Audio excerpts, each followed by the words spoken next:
this edition of Sightings, is Bury Pomeroy Castle the most haunted place in England? You could see directly through her. It sounded like this. An exclusive sightings investigation. Then, can the moon drive us mad? O.J. Simpson happened 3 days after the new moon. The Bobbitt incident happened 3 days after the new moon, both at night, both using a knife. Also, practitioners give us a rare look inside the world of Santeria and Palo Mayombe. When you're dealing with this elemental force, it's very dangerous. Plus, is this the true face of aliens or a vision shaped by Hollywood?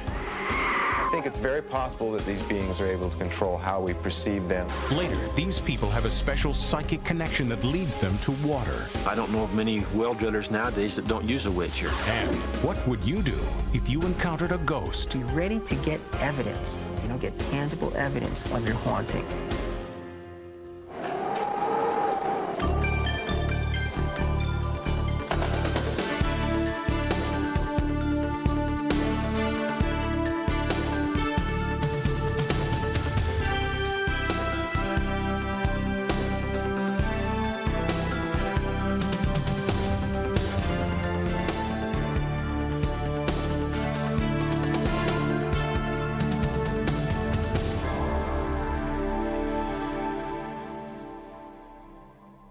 Welcome to Sightings. I'm Tim White.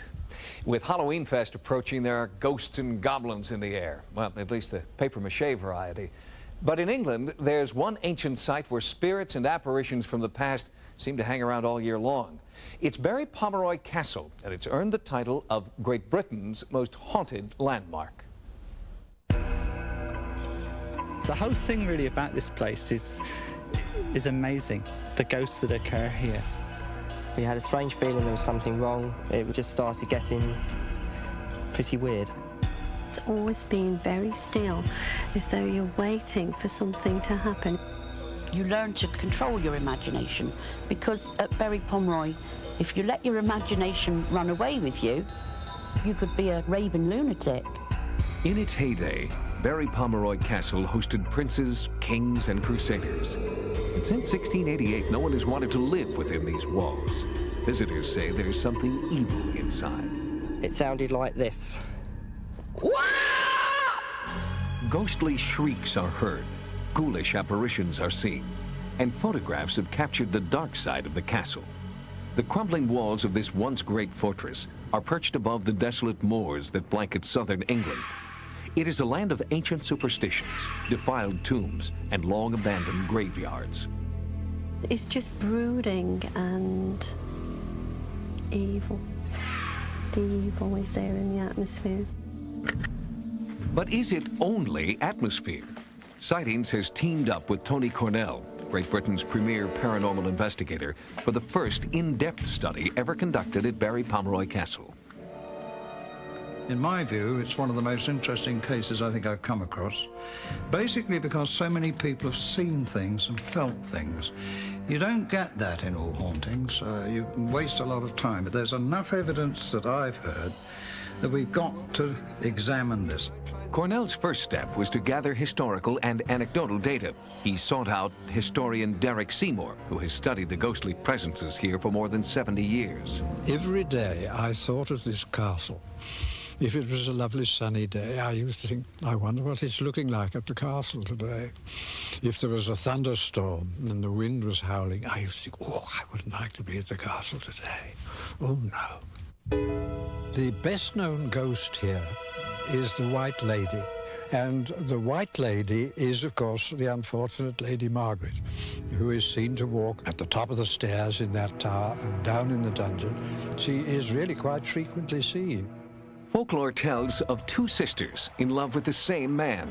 Lady Margaret, the younger and more beautiful of the two, was imprisoned in the castle's dungeon by her jealous sister. There, she starved to death. Modern-day visitor Anne Benny recalls her encounter with the White Lady. When we first went down the stairs into the chamber, it was dark, it was damp, and it wasn't a nice place to be. But then this evil presence, you could sense it was evil. I don't know how to describe it any other way, really. And then I heard the footsteps, very quick, very light, and The closer she got, the more panic-stricken I felt. I just wanted to get out of the place and not come back. Tony Cornell walked the castle grounds with Jack Hazard, the former master stonemason of Barry Pomeroy. It was while working here in 1986 that Hazard captured what many consider the most authentic photographic evidence of a ghostly presence here. It started to rain, and the wind started to blow, and I thought there was something happening unusual. So I got the disc camera out and I took 5 or 6 shots. And on 5 of the prints, white shapes came out. Whatever they were, I've no idea, but it was a most unusual Sunday morning. Sightings also heard stories of a haunting blue lady. She is thought to be the spirit of a 14th century Pomeroy who was raped by her father and then bore his child. Legend has it that she murdered the child in a fit of shame and rage. And this unfortunate child was strangled by the mother, who did not want it, of course. Now, she's quite frequently seen. She's very evil, and people don't like the sight of her at all. Visitors Simon Day and Tim King believe the apparition they saw on a trip to the castle was the Blue Lady. What we saw was a figure of an elderly woman. She had a blue dress on, but you could see directly through her, and she was just staring at us. And this noise started. But when you look in the direction where it actually happened, you can't see a thing. There was nothing there. It screeched and stopped, and within a second, it was in the bush next to us. There was this really amazing screech. It scared the hell out of us. And they felt there that there was a power far stronger than themselves, and became absolutely terrified and went. Terror also enveloped psychic investigator Bob Dolby, and it would not go away. I was conducting an investigation expecting nothing at all. I was about to leave when, just by the rampart walls and the stairs leading down, I saw this huge black cloud. And to me, it seemed probably the hugest and blackest, deepest thing I'd ever seen. Dolby claims the black cloud, what he terms the evil entity, trailed him through the castle, then followed him back to his house nearby. That same night, he tried to use a Ouija board to make contact with the terrifying presence. Is there anybody there? Aye. Yes. The glass moved erratically around the board, which was very unusual at the time. And then she made herself known. She popped up. Isabel? She struck us as a very evil little girl. Through the Ouija board, they met a little girl named Isabel, who revealed that she was the bastard child of a disinherited Pomeroy from the 17th century. The Dolbys believe she spoke through the board and then actually appeared hours later in the Dolby bedroom. I actually went to bed early and left the group downstairs experimenting with the Ouija board, and actually had the experience of somebody sitting on the back of my legs while I was lying on the bed. Thinking it was Bob messing about, I told him to get off, turned round, and it was actually a little girl with just a manic grin on her face. Well, they both came to see me the next afternoon. They were so terrified. And I can tell you that they were frozen with shock. There are hundreds of stories like these, all pointing to a bizarre force that permeates these ancient limestone walls. For Tony Cornell, these subjective accounts demand an objective investigation. To me, this is probably, I go farther and say it is, the most haunted castle in England. I'm glad you brought me here. You're opening my eyes, and I think that I should go back and suggest that we get in touch with British Heritage and that we do a serious investigation over a period of time. There is something pretty potent here. There's a very evil force, and if ever you encounter it on going to Barry Pomeroy, get out quick. Based on the preliminary findings of our investigation, Tony Cornell believes that Barry Pomeroy Castle deserves a full-scale, long-term study. The problem is access. British Heritage, the trustees of Barry Pomeroy Castle, are not believers and so far have denied all requests for an intensive investigation. Coming up next, are they eyewitnesses to an historic phenomenon, or have their memories been shaped by Hollywood? We just have to trust our hearts and kind of sift through all this and find out who's telling the truth. If creatures from an alien civilization are here on Earth, what do they look like? How did they get here? These questions are now being answered by two distinct groups.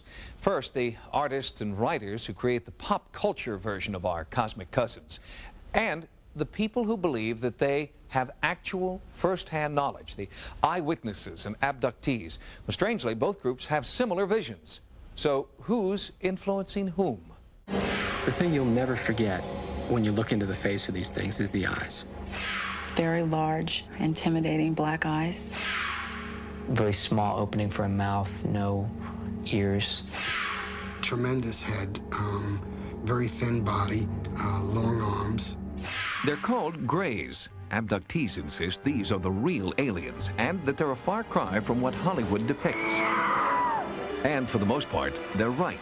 The creatures created by generations of sci-fi writers and illustrators are far more fantastic than the slender, featureless humanoids reported by abductees. But it is this dark-eyed face that has come to dominate the public's conception of what a real extraterrestrial looks like. The more people know about what aliens are expected to look like, the more they're likely to describe an alien as looking like that preconceived idea. And it's a self-feeding kind of a thing. In 10 years, there won't be any kind of alien except a gray. Are supposed eyewitnesses seeing the true face of aliens? Or is their vision influenced by popular culture? I think it's both. I think it's definitely both. And that we just have to trust our hearts and kind of sift through all this and find out who's telling the truth and who isn't. The rise of this alien archetype coincides with the increasing number of supposed abductees. But is there evidence that depictions of Greys predate the abduction phenomenon? The Greys, I think, are not a modern idea. Science fiction illustrator and historian Ron Miller has traced the depiction of Greys in popular culture. He's unearthed suggestive artwork from the 19th century. It comes from fairy tales, science fiction, film, a lot of sources.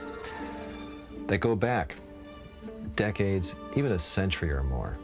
One of the earliest sort of realistic depictions of an alien I have from a book that was published in 1884, which shows the mummified body of a Martian.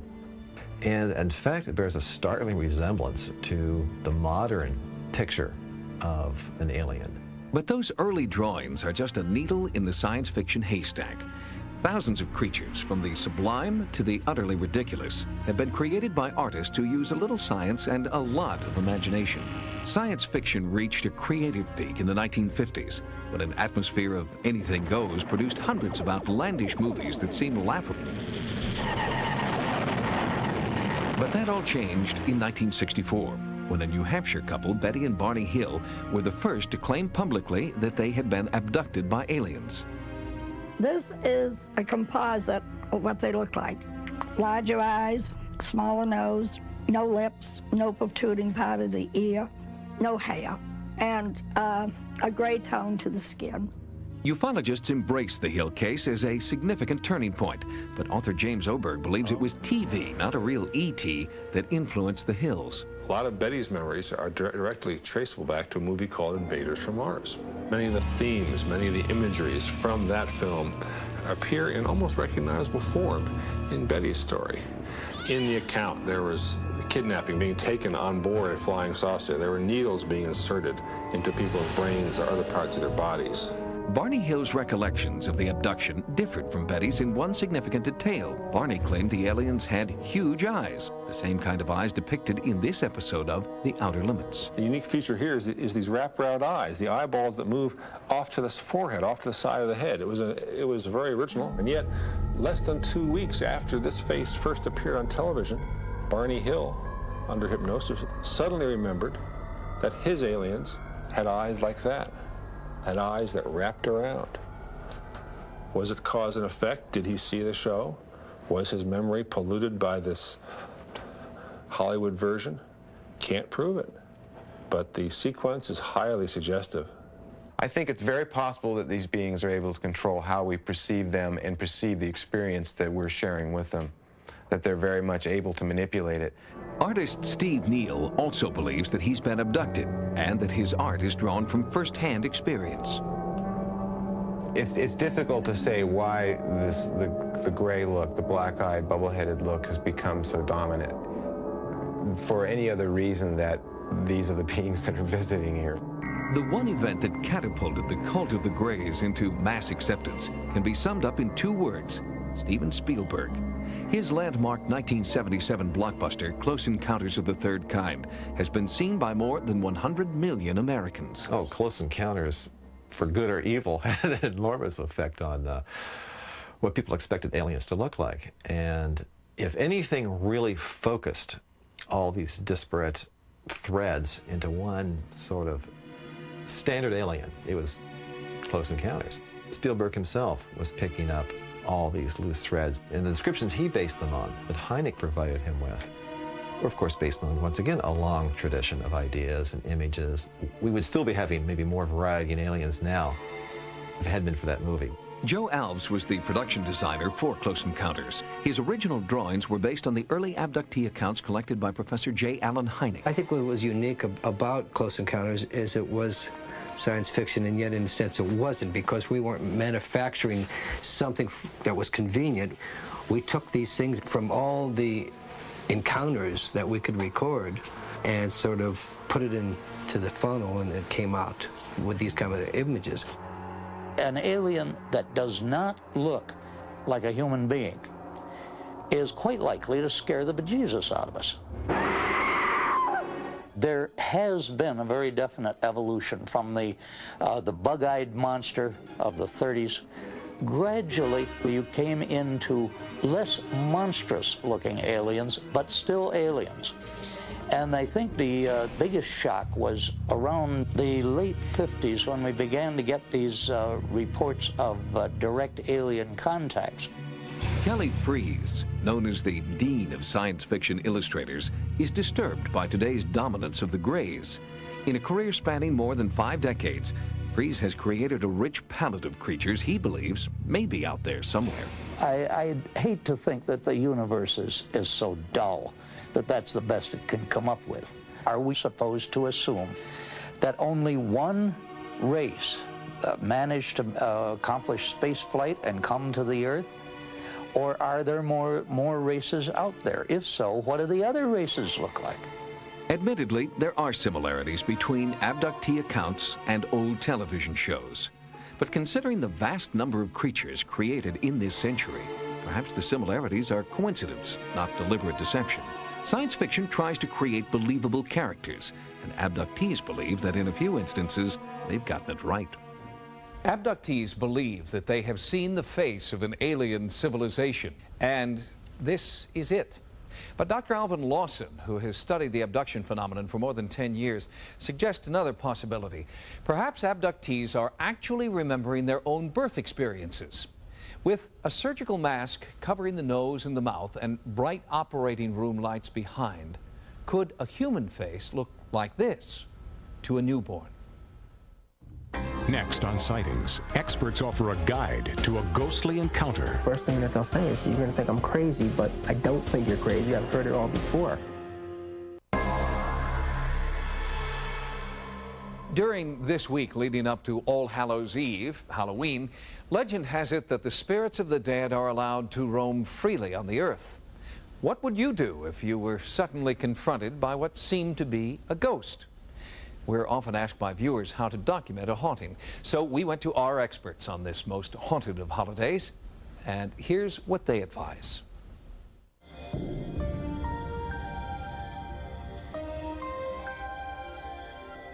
The first thing that they'll say is, you're going to think I'm crazy, but this is going on. And I tell them, no, I don't think you're crazy. I've heard it all before. Al Rober is a psychical researcher with over 25 years of experience investigating the paranormal. Rober's studies of haunting phenomena have taken him around the world in pursuit of hard evidence. Rober's interest in ghosts and spirits stems from his personal belief that every living being contains energy that does not die when the physical body dies. Every one of us is made up of energy. Now, when we die, what happens? Do we go into a box 6 feet in the ground and that energy stays there? I don't think so. The energy has to go someplace, okay? I think in cases of hauntings, somehow this energy stays behind. After years of investigation, Rober has developed a checklist for anyone who believes they have seen or felt a ghost. First thing to do is to start keeping a log. Put down what happened, the length of time that it happened. Put down who was there in the room at the time of the experience. If there's 4 people present, did all 4 people experience it? If the activity seems to happen more often around one certain individual, that should be noted, or in certain areas of the house. The person should draw up a floor plan of the house and mark each area where activity is taking place and what activity took place there. Have a camera ready, preferably a Polaroid camera, or a tape recorder ready. Be ready to get evidence, get tangible evidence of your haunting. In addition to recording every aspect of your experience, Rober suggests doing some outside research. Find out everything you can about the history of your house, the land it sits on, and other ghost phenomena that have been reported nearby. If the haunting continues and is frightening to you, Rober suggests contacting a psychic. There are those psychics that claim that they can actually absorb the spirit into their own person and then release it at a later time through meditation. Although psychics can help, Rober believes that the best way to deal with a haunting is to embrace it as a once-in-a-lifetime experience. I would tell them to attempt to learn to coexist with it for the time being. If they can coexist with it, if they can somehow reduce their own tensions, then I think what they'll find is the activity will decrease. One more important step is to look for any natural occurrences that could explain away the haunting, in particular, the site's proximity to high-tension wires. The physical effects of EMFs, electromagnetic fields, are hotly debated, but it does seem to have an influence in many haunting cases. When sightings continues. We don't go and put a gun to your head. We take your name, we put it in the pot, and then you will drop dead somewhere in the street. Inside the world of Santeria and Palo, then deadly effects of the moon and the Water Witch's gift. The day after the invasion of Panama in 1989, U.S. forces discovered a strange house in the Panamanian jungle owned by then-General Manuel Noriega. Inside, rooms had been turned into occult shrines. There were remains from animal sacrifices, jars filled with blood, bone, and herbs, and cryptic curses defaming Noriega's enemies, including then-President George Bush. It was a rare glimpse at the international power of a little-known and much misunderstood religion called Santeria. What started as a small sect of wildly devout worshippers in one African tribe has spread significantly across the Atlantic to Cuba, then Miami, and now the power of Santeria is felt from New York to Los Angeles, from Caracas to Tierra del Fuego. Fostered by slave trading in the last century and exposure to Catholicism in this century. The religion was originally practiced by the Yoruba in what is today southwestern Nigeria, mainly. When the Yoruba came to Cuba as slaves, they had to make certain adaptations to the environment, and the resulting religion is Santeria. But when East met West, some Santeros split from the largely benign practices of Santeria to form Palo, a religion that turned spirits into demons and corpses into objects of worship. We have to have an actual spirit that will do our bidding. So there are ceremonies where they go into the cemetery and they disinter a body, and they ask if they can use that spirit of that corpse. And if the spirit of that corpse says yes, that it will do what the palero asks, then yes, we take different pieces of bone from it, whether it's the skull, fingertip bones, or shin bones, and we incorporate those into the pot. The dark rituals of Palo are often confused with Santeria because to satisfy the spirits, both religions practice animal sacrifice. We don't kill cats and dogs, okay? No pets. We use goats, we use lambs and chickens, and we do eat these animals. We don't torture the animal. The person who does the animal sacrifice is trained so that the animal is killed instantly. Santeria and Palo also share a belief in the power of spirit possession. In Santeria, spirits, called orishas, are summoned through music and prayer and are believed to enter the bodies of the worshippers. They shave your head, they cut a small cut in your scalp and implant actually the essence of the Orisha, the power of the Orisha inside your head, you become known as Iyawo. Iyawo means the wife of the Orisha. Even if you're a male, you're still the wife of the Orisha. Once you go into the room of the initiation, you feel the vibes, you feel energies, that's something different. During these initiation ceremonies, believers enter an altered state where their mind and body are given over to the Orisha. Santeros believe that in this altered state, miracles can happen. Jackie Rodriguez, a Cuban-American baptized in the Catholic Church, was initiated into Santeria at 22. She was looking for hope and healing after a series of difficult miscarriages. The doctor said that I should stop trying to have babies because it was going to be worse for me, or I was going to cause some kind of complication. Jackie believes it was the power of her Orisha that helped her sustain a new life within her. Well, when I went to the doctor, I was scared when he said I was pregnant. I said, oh no, you know, because I was already scared of losing them. And he said, well, this one looks like it's pretty good and it looks okay. Your pregnancy looks well. And I was shocked. The doctor was shocked as well. Jackie's son is now 8 years old and a Santeria initiate. Jackie herself has become a priestess and is dedicated to helping others use Santeria for good. Anybody can be initiated. The religion has people from all kinds of social backgrounds. It is a family religion. With more than 5 million members in the U.S., Santeria tries to distance itself from Palo, where the power of the Orishas is used for evil. The same rituals that create life for Santeros are used to curse and even kill through Palo. We don't go and put a gun to your head. What we do is we take your name, we put it in the pot, and we do our ceremonies. And then you will drop dead somewhere in the street. But I want to stress to you that the majority of the paleros do not do evil. Usually, most of the spells they do is to cure and heal people. The only time you actually see them doing evil is in self-defense when somebody else is trying to hurt them. The centerpiece for Palo ceremonies is the Nganga, an iron cauldron filled with ritual items like herbs, nails, and sometimes human remains. This ceremonial soup is thought to attract the Orishas, who are thought to spring from the Nganga. When you're dealing with this elemental force, it's very dangerous. If you don't know what you're doing, you can hurt yourself, you see. So when I go and do a spell on somebody, I go in front of my pot and I ask my pot, am I justified in doing this spell for this person? If the pot tells me no, no matter how much money, no matter how much they try to persuade me, I will not do it. Ngangas have led to the popular but erroneous belief that human sacrifices are part of Santeria and Palo. Paleros insist the innocent have nothing to fear from their practices. Jim Dibble was the U.S. Army's leading occult expert when he came face to face with the dark side of Palo during a raid on the so-called witch house of Manuel Noriega.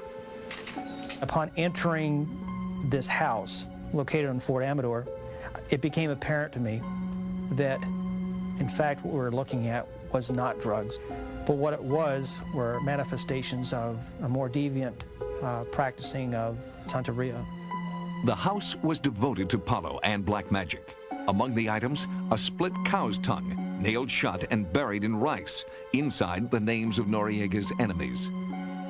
When I first was able to discover that these items were linked directly to Noriega, I was astounded. Not only because a world leader was bound by these beliefs, guided by these beliefs, but this is the first time I had been able to see these types of examples, these manifestations in reality.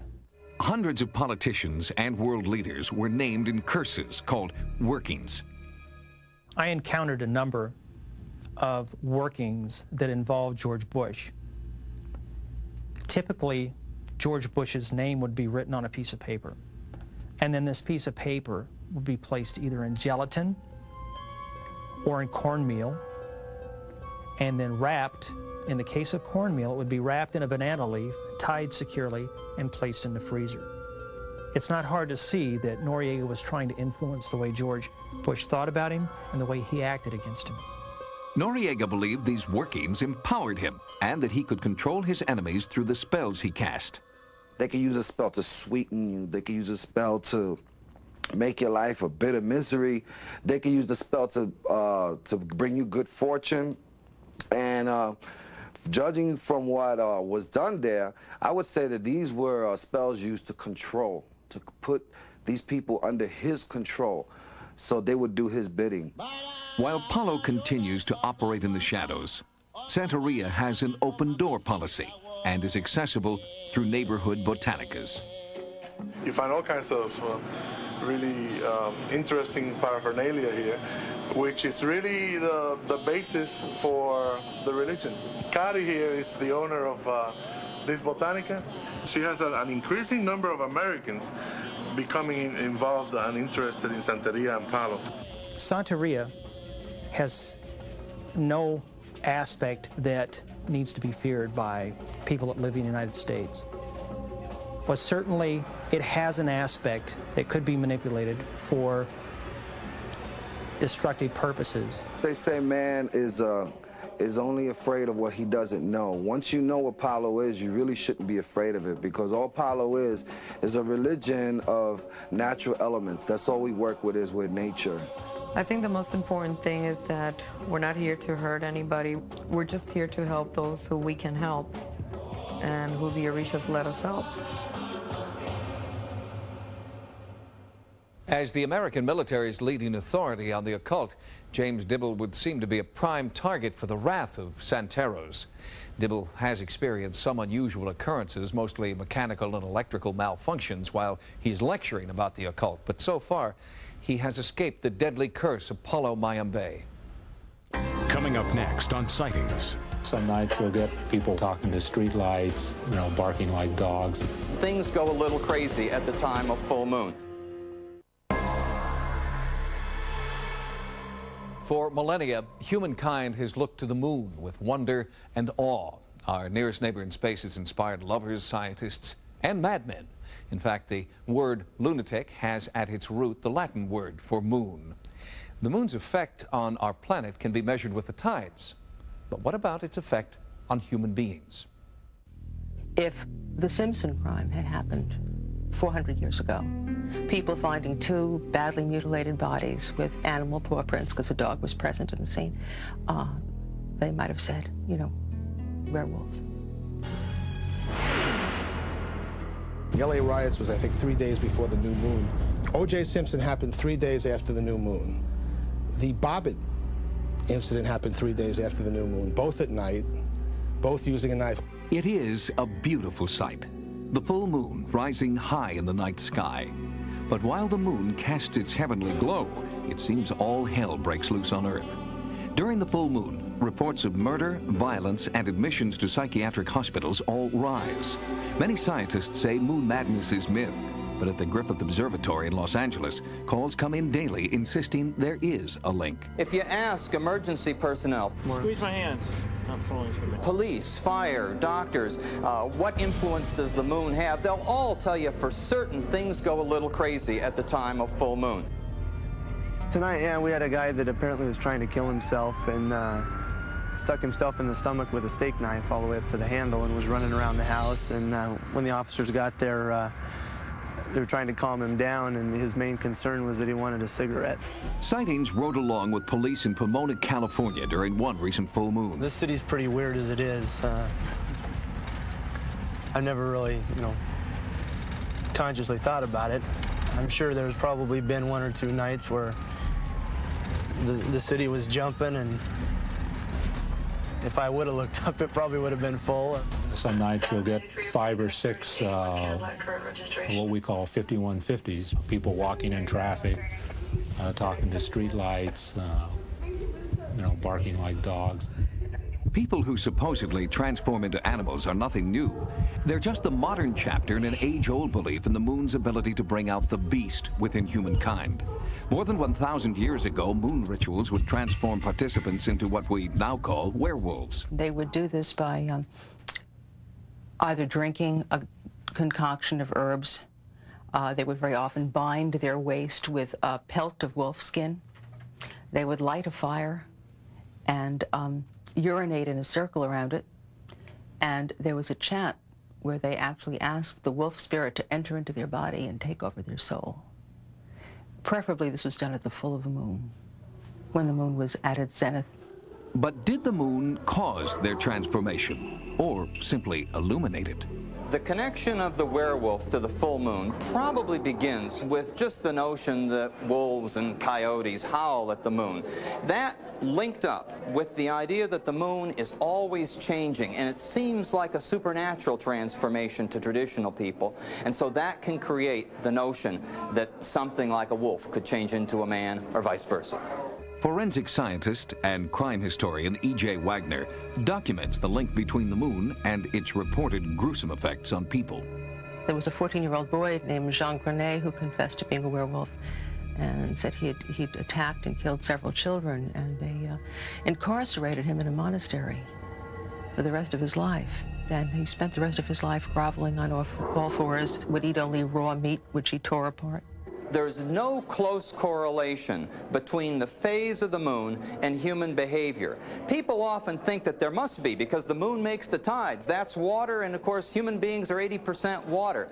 But tidal forces on human beings are much less than on the Earth. In fact, a book I have in my hand would exert more tidal force than the moon ever would. But consider these unsettling acts conducted during a full moon. An AP Wire story on April 11, 1982, reports 12 murders in 12 hours. A man in England insists that the full moon drove him to commit gruesome crimes. And the list goes on. There has yet to be a single comprehensive scientific study on the lunar effect on human beings. But anecdotal evidence is pervasive, pointing to a rise in suicide, crime, arson, earthquakes, and other Earth changes. In Miami, Florida, Jeff Warren Hyman studies lunar cycles and charts their effects.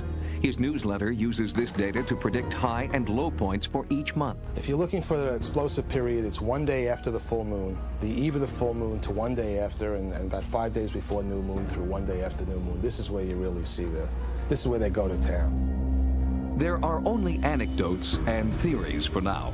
But as Nobel Prize winner Robert Millikan has said, if man is not affected in some way by the planet's sun and moon, he is the only thing on Earth that isn't. Next on Sightings, a mysterious ability succeeds where science fails. I don't know of many well drillers nowadays that don't use a witcher. Before I did, now I don't. When astronomers look for the shape of the universe, they use radio telescopes. When geneticists look deep inside DNA, they use supercomputers. And when drilling engineers look for water, they also call in someone special, someone who uses something like this. There's no way in the world that you can explain it, except that it's something mysterious, and it's wonderful, and it works. The search for water is the search for life, and dowsing, our most ancient method of finding water, is still in constant use today. Scientists have yet to invent an instrument that can locate water more accurately than the forked stick depicted in this 16th century woodcut. But there's no earthly reason to believe that dowsing doesn't go way back to maybe the Stone Age, because it's so practical. Many dowsers, also called water witches, believe that the divining rod itself is not powerful, but that it acts as an indicator of the psychic power within each individual dowser. I think of all the psychic abilities like clairvoyance or telepathy, various others, dowsing is the most accessible. But the source of their ability is as individual as each water witch. In northern Georgia, Bob Slack has dowsed successfully for over 17 years. Most dowsers believe they have guardian angels or guides that help them get this information. And I figure that the guides get this message to my subconscious, and the subconscious takes over so that the pendulum or the rods react as they do. Bob uses L-shaped rods made of bronze and copper that he believes will turn and twist in his hands in the presence of water. When the rods cross, like so, that's a yes answer. And if they don't cross when you ask a question, the answer is no. There's one vein that's flowing off to my right.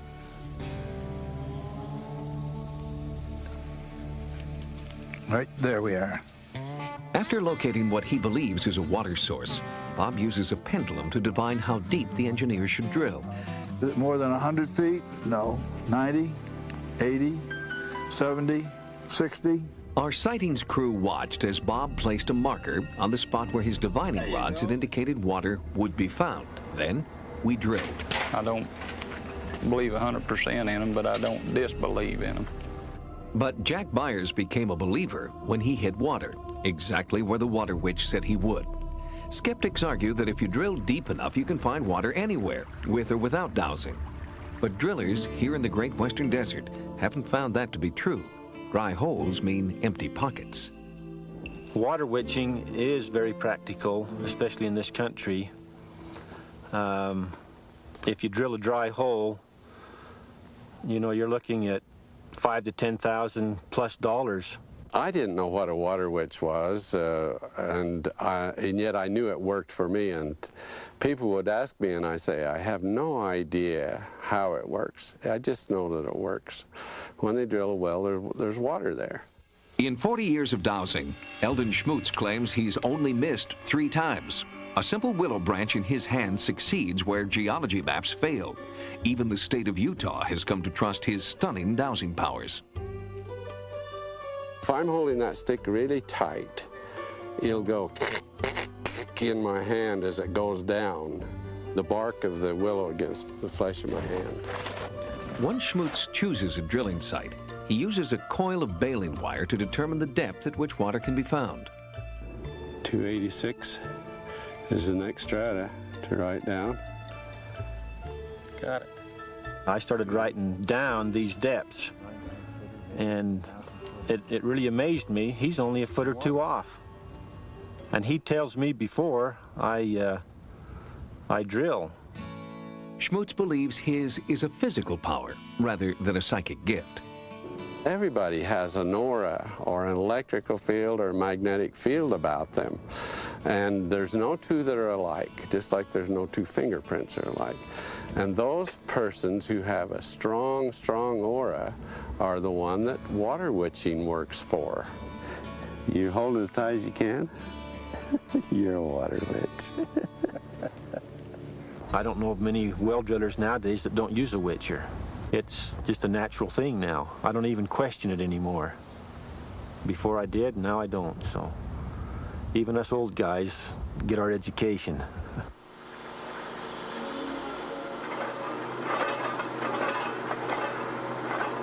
You're in, guy. I think we found her. That's good. We're deep enough. Yeah, that's great. Just like that. The American Society of Dowsers has 3,500 members in all 50 states. The roster of clients includes some of the biggest names in drilling and construction, including many large oil companies. But when we queried these companies about their use of dowsing, they refused to comment publicly. If you've had a paranormal experience, call the Sightings Hotline at 1-900-933-SIGHT. That's 1-900-933-7444. Each call 65 cents a minute. Average call lasts 3 minutes. Sightings is also online. Our email address is sightings@aol.com. Until next time, remember, no mystery is closed to an open mind. For Sightings, I'm Tim White.